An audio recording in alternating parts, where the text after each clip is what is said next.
డబ్బు ఉంటే ఏమైనా చెయ్యగలం అనే ధీమా కేవలం తప్పు. సమస్యలున్న చోట వాటిని డబ్బుతో పరిష్కరించాలనే చూస్తాము. వస్తువులు కొంటాము, దరిద్రము తీరింది అనుకుంటాము. కానీ డబ్బు నిషా తాత్కాలికం. మనం డబ్బు లేకుండా ఏమీ చెయ్యలేము అంటే డబ్బు చెయ్యలేనివి ఎన్నెన్నో ఉన్నాయి. డబ్బుంటే ఇల్లు కొనవచ్చు గాని కుటుంబాన్ని కొనగలవా?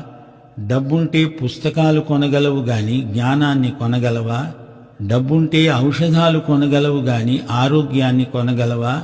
అలాగే డబ్బు మాత్రమే చేతపట్టుకొని సేవ చేయగలవా?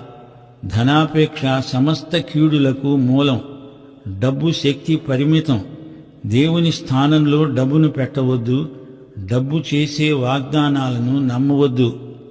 డబ్బు ఎక్కువైపోతే దానివల్ల నీవు ఆధ్యాత్మికంగా దివాలా తీస్తావు.